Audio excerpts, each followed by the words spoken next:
네, 그동안 연예계에는 11월에 괴담이라는 말이 있을 정도로 연말에 악재가 터지는 것으로 유명했는데요.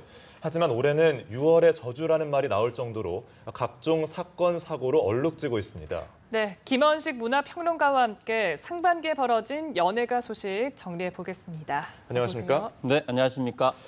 올해 상반기에는 유독 연예계 안 좋은 소식들이 참 많은 것 같습니다. 네, 그렇습니다. 특히나 음주운전 사고가 많았는데요. 참 네. 근절이 안 되네요. 네, 사실 일반 시민들은 요즘에 음주운전 때문에 뭐 차를 직접 모시지 않고 또 실제로 뭐 대중교통수단을 이용해서 술자리에 나시기도 하거나 아니면 아예 술을 절주하시는 경우 상당히 많은데 연예계를 보면 아예 뭐 술통을 달고 다니는 것 같다 이제 그런 생각이 들기도 하거든요. 네네. 그래서 뭐 이창명, 강인, 버벌진트 그리고 윤재문 씨, 뭐 이정 씨에 이르기까지 연이어서 이런 음주운전이 드러나게 되면서 좀 네. 실망감을 많이 줬다 이렇게 볼 수가 있을 것 같습니다. 네, 그 발각 이후에 스타들의 태도도 참 제각각인 것 같은데 신속하게 인정하고 사과하는 경우도 있었지만 오히려 부인을 하다가 비난을 사기도 했잖아요. 네, 그렇습니다. 특히 이제 이창명 씨가 대표적이라고 볼 수가 있겠는데요. 무엇보다도 이 현장에서 이탈을 했었죠. 그런 다음에 뭐 상당 시간이 지난 뒤에 다시 나타나서 술을 못 먹는다, 마시지 않았다 이렇게 이제 발뺌을 했는데 사실 그것이 허위로 드러나서 굉장히 신뢰를 얻지 못했던 그런 상황이었습니다. 실제로 CCTV나 뭐 관련자들의 증언을 보게 되면 술을 상당히 먹은 것으로 이렇게 나타났고요. 또 뭐 버벌진트 같은 경우 사실은 실제로 자기가 SNS에 뭐 마셨다 이렇게 이제 밝히기도 했습니다. 그래서 네네. 솔직히 인정을 하기도 했었고요. 네, 그리고 이제 뭐 이런 점에서 전반적으로 봤을 때는 이제 가장 우려스러웠던 게 뭐냐면 스스로 통제가 안 되는 상황이 시민들한테 위험을 줬다는 것이 대표적인데 예를 들면 윤재문 씨가 이 신촌에서 잠이 든 채 그냥 사거리에서 그 운전대를 잡고 있었기 때문에 네네. 이것이 시민들한테 크게 이제 위해가 될 수 있었거든요. 그런 점에서 봤을 때 시민의 안전을 또 위협할 수 있는 그런 요소들이 상당히 많이 이제 있었다는 점, 이런 점들을 좀 눈여겨볼 수가 있겠습니다. 네. 네. 음주운전 때문에 인기가 추락하는 사례가 참 많았는데 그럼에도 불구하고 연예인들이 이렇게 음주운전을 글쎄요 포기하지 못하는 이유 어디에 있을까요? 사실 여러 가지 상황이 있습니다. 뭐 스트레스를 받는다고 해서 반드시 음주운전을 해야 되느냐 이제 그건 아니라고 일단 볼 수가 있겠는데요. 뭐 이제 윤재문 씨 같은 경우는 이제 새벽까지 촬영을 한 다음에 이제 술을 마시고 나서 피로가 겹쳐서 결국에는 잠들었다 이렇게 얘기를 하고 있지만 네네. 사실 그럼에도 불구하고 이 주의를 해야 됩니다. 특히 무엇보다도 연예인들은 매니지먼트를 다 받고 있거든요. 그렇기 때문에 매니지먼트를 받고 있는 차원에서 혼자 단독 행동을 절대 하면 안 됩니다. 그런 점에서 특히 이제 인기가 어느 정도 있는 연예인들 같은 경우 스스로 제어를 이제 해야죠. 제어를 하지 못하는 어떤 상황 속에서 매니지먼트가 이제 가지 못하거든요. 그런 점에서 봤을 때 특히 이제 한류 스타가들 같은 경우에는 국내에서의 어떤 행위들이 해외까지도 이제 영향을 반드시 미치기 때문에 이런 점에서 봤을 때는 갈수록 좀 더 개인 매니지먼트가 좀 더 필요하다 이렇게 볼 수가 있겠고 네. 전반적으로는 아직도 도덕적 해이 정말 뭐 내가 술 마신다고 해서 나한테 그런 일이 있겠느냐라고 하는 그런 차원의 도덕적 해이들이 여전히 존재하는 것 아닌가라는 생각을 하기도 합니다. 네, 뭐 연예인을 떠나서 정말 음주운전은 절대 결코 해서는 안 될 것 같고요.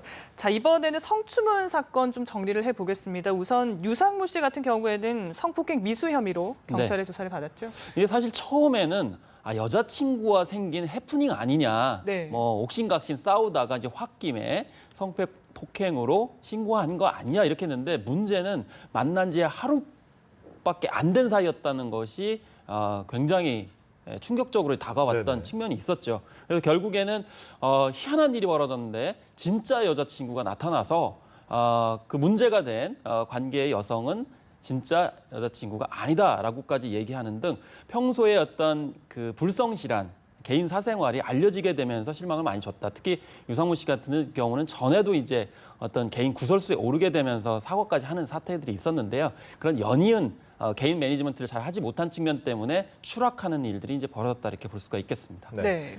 그런가 하면 또 최근에 가장 큰 폭탄을 터뜨린 게 박유천 씨 아니겠습니까? 네. 지금 4명이 자신이 성폭행을 당했다고 주장하는 여성들이 나왔는데 이제 팬들까지 좀 등을 돌린 모습이에요. 네, 그렇습니다. 처음에는 이제 JYJ를 응원하는 팬들이 나서서 이것은 JYJ를 죽이는 음모론이다 이렇게까지 이야기를 했습니다. 네. 근데 우리가 여기서 살펴봐야 되는 건 1차적으로 지금 현재 공익근무 요원이거든요. 그렇기 때문에 공익근무 요원이 그런 업소 자체를 취집하는 것 문제다 이렇게 일단 지적을 할 수가 있겠고요. 네네. 또 현재 이제 뭐 한 명이 이 고소를 했다가 취하한 상태인데 다시 이제 소속사에서 무고죄로 이제 했는데 그 뒤에 연이어서 3명이 나타나면서 성폭행을 당했다 이렇게 문제 제기를 한 상황이 됐거든요. 그런 이딴 성추행이 생기게 되면서 이제 지지를 했던 팬들조차도 등을 돌리게 되는 그런 상황이 벌어지고 또 JYJ 중에 김재중이나 김준수만이 JYJ다. 라고 하는 사태까지 일단 일어났고요. 특히 무엇보다도 지금 현재 일본에서는 한류가 좀 소강 상태인데 여전히 박유천에 대한 일본 팬들의 기대감이 있는데 이런 이제 한류 열풍에도 좀 찬물을 꼈는 그런 상태가 되지 않느냐 뭐 이런 지적들이 나오고 있기도 합니다. 네. 한편 뭐 박유천 씨는 지금 맞고소로 법적 대응에 나섰는데 현재까지 수사 어떻게 진행되고 있습니까? 일단 이 경찰에서는 전담팀 12명을 투입해서 전폭적으로 수사를 하겠다 이렇게 밝혔는데요. 이 법적으로 밝히고자 하는 부분이 좀 달리 이제 이동을 했습니다. 처음에는 성폭행 자체였는데 일단 첫 번째는 무고죄고요. 그리고 두 번째는 성매매 여부가 되겠습니다. 과연 돈을 주고 그런 관계를 맺었다고 그러면 그건 이제 현재 금지하고 있는 성매매법 위반이 될 수가 있겠고요. 무엇보다도 이제 이 조직폭력배가 연루되었느냐가 또 관건이 되기도 합니다. 왜냐하면 이 첫 번째 고소했던 해당 여성의 사촌 오빠가 경찰이 특별하게 관리를 하고 있는 조폭이라고 하는 점이 이제 드러나게 되면서 사전에 기획 공모돼서 박유천을 둘러싸고 이렇게 어떤 일종의 위협, 협박을 가해서 돈을 뜯어내려고 하는 것 아니냐, 뭐 이런 지적들도 나오고 있는 그런 상황이 되겠습니다. 네. 네. 앞으로 경찰의 수사를 조금 더 지켜봐야 될 것 같고요. 이번에는 홍상수 감독과 배우 김민희 씨의 불륜설 좀 짚어보겠습니다. 상당히 충격적이었는데 무엇보다도 홍상수 감독의 가족이 있지 않습니까? 네. 상당히 비난 여론이 거센 것 같아요. 네, 그렇습니다. 사실 이 영화계에서는 홍상수 감독과 김민희 씨의 그 일종의 이제 불륜, 뭐 그 부분들 입장에서는 뭐 열애라고 하겠지만 사회적 통념으로 봤을 때는 이제 불륜 행각들은 많이 알려진 사실인데 이번에 그것이 이제 어떤 이 제3자를 통해 가지고 이제 알려진 그런 상황이 되겠습니다. 뭐 일설에서는 이제 간통죄가 지난 2월달에 폐지된 뭐 이후에 이게 왜 문제가 되느냐 이렇게 지적하시는 분들도 있는데 우리나라는 사실 프랑스 같은 자유로운 어떤 연애관을 가지고 있는 나라는 분명 아니거든요. 네. 말씀하신 것처럼 홍상수 감독은 이제 아내와 또 자녀들이 있는 상황이고 그렇기 때문에 거기에 대해서 이 책임지는 모습을 보여줘야 되는데 지금 두 사람이 이제 미국에 있다고 합니다. 근데 뭐 각자의 스케줄 때문에 있다고 하지만 홍상수 감독이 좀 사회적인 어떤 저명 인사답게 책임지는 모습을 보여야 되는데 그렇지 않다는 것이고요. 또 이것이 이제 알려지게 된 사실은 뭐냐면 사실 김민희 씨가 박찬욱 감독의 아가씨에 출연을 하게 되면서 이 칸에 초청이 됐거든요. 근데 칸에 갈 때 같이 간 사람이 박찬욱 감독이 아니고 홍상수 감독이었기 때문에 이런 것들이 불거지면서 언론에 알려진 건데요. 결과적으로는 어떤 개개인의 사랑의 문제가 아니고 이 책임의 문제라는 점에서 봤을 때 많은 분들이 이제 분노를 하고 있다 이렇게 볼 수가 있겠습니다. 네. 또 워낙 큰 스캔들이다 보니까 취재 열기가 뜨거웠잖아요. 그러다 보니까 또 그 주변인들의 피해가 굉장한 것 같은데 특히 홍 감독 부인 같은 경우에는 공개된 문자가 자신이 공개한 게 아니다. 네. 이게 짜깁기 된 거다. 이렇게 네. 반발하고 있잖아요. 최근에는 이제 언론 보도들이 뭐 SNS 내용들을 이제 공개를 하는 경우가 많이 있었습니다. 사실 네. 이병헌 씨 관련했던 상황에서도 SNS 대화 내용을 그대로 이제 노출하는 경우가 있었는데 사실 이것은 따지고 들면 법적으로 문제가 될 수 있습니다. 또 이번에도 이제 홍상수 감독의 아내 되시는 분의 이제 문자를 공개했는데 본인이 스스로 이것은 내가 보낸 것이 아니다라고 공식적으로 이야기를 했거든요. 그런 점에서 봤을 때 너무 가족들한테 2차 피해가 가고 있는 것 아닌가 이런 점들은 과잉 언론 보도 때문에 분명히 이제 피해가 가고 있다는 점에서 봤을 때 우려되고 또 하지 말아야 될 보도 태도라고 이제 볼 수가 있겠습니다. 네. 네. 자, 이번에는 조영남 씨 이야기를 좀 해보겠습니다. 네. 지금 그림 대작 때문에 이거 완전 사회적 문제로 커졌는데 미술계 자체에서도 반응이 뜨거웠죠. 네. 사실 뭐 미술계 11개 단체가 이 조영남 씨를 고소를 했습니다. 명예훼손죄였는데요. 왜냐하면 미술계에서 그런 대작 관행이 공공연하게 이루어지는 것처럼 이렇게 얘기를 했기 때문이죠. 그렇기 때문에 내가 뭐 이렇게 시킨 것은 문제가 없다 이렇게 얘기를 했는데요. 여기서는 이제 두 가지 점을 봐야 됩니다. 일단 첫 번째는 검찰에서 문제 제기하는 것은 사기죄입니다. 사기죄라는 건 사실 일반 화과와는 좀 많이 다른 점이 있기 때문이라 보는 건데 왜냐하면 조영남이라는 이름 때문에 그림에 상관없이 가치가 있을 거로 생각을 해서 구매를 했기 때문에 이것은 조영남이 그렸다는 작품이라는 하는 전제가 있다. 그런데 사실은 그걸 본인이 그리지 않았다 그러면 이건 사기죄다 이렇게 했는데 중요한 것은 구매한 분들이 과연 어떤 의도를 가지고 구매를 했느냐인데 뭐 경찰 조사 결과에 따르면 26점을 한 1억 8천 주고 이제 판매를 했던 그런 상황이 벌어졌는데 구매자들이 대부분 조영남 씨가 그린 것으로 알고서 구매를 했다는 사실 때문에 일단은 불기소로 이제 불구속 기소를 한 그런 상황이 이제 될 수가 있겠는데요. 여기에서 중요한 것은 많은 분들이 왜 분노하느냐였습니다. 예를 들면 이제 열정페이 비슷한 그런 것과 맞물리는 것인데 그 대작을 시키면서 10만 원도 안 되는 돈을 줬거든요. 네네. 그러면 조영남 씨가 가난한 뭐 연예인이냐 그것도 사실 아니었고요. 아니죠. 또 심지어는 진짜 실력 있는 화가가 오히려 뭐 실력 있는 어떤 화가라고 볼 수 없는 그런 조영남 씨의 그림을 대작했다는 데 대해서 굉장히 착취다. 그런 어떤 대중적인 분노가 있었던 사안인데요. 네. 근데 중요한 것은 앞으로 이게 이 어떤 판례가 없거든요. 그렇기 때문에 과연 이 조영남 씨가 어떤 처벌을 받을 거냐 이것은 재판관이 어떤 판단을 하느냐에 따라서 좀 달라질 수가 있을 것이다 이렇게 볼 수가 있겠습니다. 네. 자, 이번에는 좀 슬프고 참 안타까운 소식인데요. 그 김성민 씨 얘기 듣고 참 놀라신 분들 많으실 것 같은데 결국 최종적으로 뇌사 판정이 내려졌습니다. 네, 그렇습니다. 사실 뭐 마약부터 자살 기도까지 그동안 이제 많은 일들이 있었고요. 또 안타깝다는 생각이 드는데요. 그래서 이제 장기 기증 서약을 했던 측면들이 있기 때문에 세 사람에게 그런 희망을 혹은 새 생명을 주고 이제 세상을 떠났던 이제 그런 사례가 있는데요. 그동안 뭐 이제 여러 가지 상황들이 있었는데 이제 24일 날 이 어떤 욕실에서 부부싸움 한 이후에 자살 기도를 한 채 이제 발견이 되면서 병원으로 옮겨졌는데 결국에는 이제 세상을 떠난 이제 그러한 사례가 됐다라고 볼 수가 있겠습니다. 네. 드라마와 예능에서 참 많은 사랑을 받았던 배우인데 이 마약 투약 때문에 이렇게 한순간에 추락하나 싶을 정도로 참 안타까운데 마약이 참 무서운 것 같습니다. 네. 재기 노력을 좀 했는데도 쉽지 않았죠. 네, 그렇습니다. 이제 2000년 초반에 인어 아가씨로 데뷔를 하게 됐고 이제 예능 남자의 자격에서 좀 색다른 면모를 보이게 되면서 활발하게 활동을 했었는데요. 그렇지만 뭐 2010년과 이제 그 뒤에 2011년에 마약 사건에 연루게 되면서 사실 첫 번째 같은 경우에는 뭐 어떤 고민이 있었기 때문에 그런 잘못된 선택을 할 수 있다라고 했었는데 두 번째 또 이제 선택을 했었기 때문에 네네. 치명적인 그런 상황에 맞게 됐는데 결국 그것을 극복하지 못했던 그런 상황이었다 이렇게 볼 수가 있겠고요. 어쨌든 마약은 절대 손을 대면 안 되겠고 무엇보다도 연예계 마약사 같은 경우는 사실은 연예인들이 좀 주의를 해야 될 것이 항상 연예인들이 취약한 구조에 있기 때문에 그 연예인들을 대상으로 해서 공략을 하는 경우가 있습니다. 그렇기 때문에 처음에 그런 계기를 갖지 않는 것이 그 이후에도 굉장히 중요하기 때문에 좀 더 각별한 주의가 필요하다고 생각이 듭니다. 네. 네. 참 이렇게 짚어보니까 상반기만 해도 참 다양한 그런 논란들이 있었던 것 같은데 근데 이렇게 범죄를 저지르고도 언제 그런 애를 다시 또 복귀하는 경우가 있잖아요. 네. 그래서 뭐 인기라든지 아니면 대중의 호감도에 따라서 이 자숙 기간이 다른 것 같은데 이건 좀 어떻게 볼 수 있을까요? 뭐 예를 들면 이제 그 층위가 있습니다. 무엇이냐면 뭐 논란을 일으킨다 그런 것은 이제 예를 들면 개인적인 무리냐. 뭐 예를 들면 불성실이라든지 약속을 지키지 않는 것은 개인적인 거고요.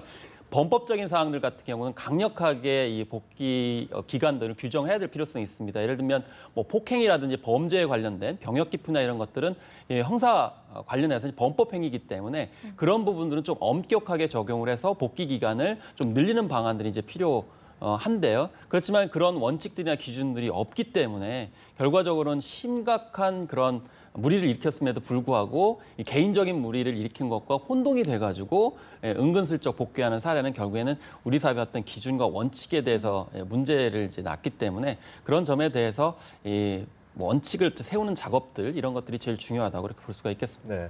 아무래도 대중 앞에 서는 직업이다 보니까 이렇게 조금 신중하고 현명한 처신이 좀 필요해 보입니다. 네. 네. 자, 이번에는 조금 분위기를 바꿔서요. 상반기에 좀 기분 좋은 소식을 좀 짚어보겠습니다. 상반기 드라마 하면은 아마 이 드라마를 빼놓고 얘기할 수 네. 없을 것 같은데요. 태양의 후예. 지금 중국에서 어마어마한 인기를 구가하고 있다고요? 그렇습니다. 뭐 했지 말입니다. 나와 같은 그런 군대 말투를 화제의 어떤 위에 올려놨었고 또 이 드라마가 중부에서까지 큰 인기를 끌 줄은 아무도 생각을 하지 못했는데요. 네. 지금 현재 뭐 이 유시진 대위 혹은 이제 소령이라고 볼 수가 있겠는데 네. 역할을 맡다는 송중기 씨가 지금 팬미팅 중이거든요. 근데 얼마 전에도 뭐 중국 측에서 전세기를 마련했다고 하는데 소속사 측에서 뭐라고 그랬냐면 이것은 송중기가 제공한 것이 아니고 현지에서 제공한 것이다 이렇게 밝혔습니다. 왜냐하면 이 소문에 이 송혜교 씨를 위해서 송중기 씨 측이 제공한 것처럼 소문이 퍼졌기 때문인데요. 네. 현재 전반적으로 보게 되면 한 1,000억 원 이상을 이제 중국 쪽에서 벌어들인 것으로 이렇게 나타나고 있고요. 심지어는 이제 송중기 씨 그 신분증이 노출되는 바람에 여권이 노출. 예, 그렇습니다. 그것 때문에 여러 가지 이제 문제가 생겼는데 어쨌든 갑자기 차세대 스타로 그러니까 이민호와 김수현에서 차세대 스타로 이제 부각이 되면서 지금 이제 가장 바쁜 그런 배우가 된 상황이었는데 네. 사실 그동안은 이제 군대 코드, 군대 드라마가 기피 대상이었어요. 그런데 오히려 더 이 군인이 가지고 있는 어떤 순수함, 뭐 희생정신 뭐 이런 것들이 좀 더 중국과 한국에서 좀 더 각광을 받았다는 건데 무엇보다도 이 태양의 후예의 공헌점은 중국이 점점 그런 사전 검열을 많이 하거든요. 그래서 몇 개월 전에 6개월 전에 뭐 이렇게 사전에 대본이라든지 이런 내용들을 제공을 해야 되거든요. 그래서 거기서 검열을 통과해야만이 방송을 할 수 있는데 그래서 이제 많이 우려를 했지만 이 태양의 후예가 그 검열을 뚫고 성공한 사례를 마련했기 때문에 향후에도 사전 제작 드라마에게 청신호를 줬다 이런 이제 공헌점이 있겠습니다. 네, 또 좋은 선례가 된 것 같고 우리 영화계도 희소식이 있었습니다. 여러 편의 영화가 칸 영화제도 초청됐잖아요. 네, 그렇습니다. 이제 곡성과 아가씨가 이제 칸에 초청이 됐고 또 부산행 같은 경우도 이 뭐 바이러스 관련 영화인데도 불구하고 굉장히 호평을 받았는데요. 다만 이제 그 영화와 감독에 관련된 뭐 작품 수상에는 실패를 했습니다. 그렇지만 아가씨 같은 경우는 미술 부분에 있어서의 최고상이라고 할 수 있는 벌컨상을 받았거든요. 사실 아가씨는 그런 이제 미술 어떤 감각 측면에서 봤을 때는 굉장히 뛰어나는 영화라고 볼 수가 이제 있겠는데 또 곡성 같은 경우는 무엇이 중요한디라고 이제 하는 황정민 네. 씨의 그 대사가 화제를 낳기도 유행이 됐죠. 했습니다. 네. 근데 이 영화 곡성 같은 경우는 장르 영화적 특성이 강하기 때문에 미국의 그런 이제 장르 영화를 다루는 매체들에서 호평을 내리고 있고 또 할리우드에서 최근에 리메이크를 하겠다라고 하는 그런 의사타진도 이끌어내고 있는 상황이라고 볼 수가 있겠습니다. 네. 가요계에서는 여성 아이돌 그룹이 7년을 넘기지 못한다 그래서 7년차 징크스라는 말이 있는데 반면에 또 90년대 아이돌 스타였던 잭스키스가 재결합해서 참 반가웠던 기억이 나거든요. 네, 그렇습니다. 포미닛과 2NE1이 이제 7년차 징크스에 걸려가지고 해체토는 재편을 이제 사실상 하는 그런 상황이 벌어졌는데요. 그만큼 7년차에 이르게 되면 자기가 가지고 있는 컨셉을 모두 다 이제 소진을 하기 때문에 새로운 이제 변신을 해야 되는데 그 변신이 쉽지 않은 측면이 있다고 볼 수가 있겠고 무엇보다도 이제 멤버들이 또 많이 인지도를 얻고 또 각자 자기의 길을 가려고 하는 것이 바로 이 일종의 마지노선이 7년차라고 볼 수가 있거든요. 그래서 결국에는 포미닛과 2NE1이 그 벽을 넘지 못했다는 점에서는 좀 우울한 소식이라고 팬들에겐 전할 수가 있겠지만 1세대 아이돌인 잭스키스가 이제 16년 만에 다시 재결성이 돼서 활발한 활동을 할 수 있다는 점, 특히 YG에 이제 소속이 돼서 그 멤버들 자체도 굉장히 좋아하고 또 이 팬들 자체도 이제 앞으로 활동을 많이 하겠구나라는 생각이 드는 게 당연할 수밖에 없습니다. 왜냐하면 기존에 결성이 된다 하더라도 안정되고 규모가 있는 소속사에 소속이 되지 못하면 결국에는 흐지부지 되는 경우가 많이 있거든요. 네네. 또 무엇보다도 이제 예전에 아이돌 그룹이 복귀한다는 것은 또 세대의 어떤 폭이 넓어지기 때문에 YG가 이제 손을 댄다는 측면에서 긍정적이라고 볼 수가 있겠고 무엇보다도 이 잭스키스가 결성이 됐다는 것은 앞으로 다른 아이돌 그룹 예를 들면 H.O.T가 어떻게 결성을 할 것이냐라는 점에서 봤을 때 후속적으로 이제 예전 아이돌 그룹들이 다시 복귀할 것이냐 이런 궁금증을 낳기 때문에 이후에도 계속 이제 기대감을 낳을 수 있는 요인이다 이렇게 볼 수가 있겠습니다. 네. 상반기 연예가를 정리해 봤는데요. 하반기에는 좀 좋은 소식들 많았으면 좋겠습니다. 저는 하반기에 좋은 소식이 많을 거라고 믿고 또 기원을 하겠습니다. 네, 알겠습니다. 네, 지금까지 김원식 문화평론가와 얘기 나눴습니다. 오늘 고맙습니다. 고맙습니다. 감사합니다.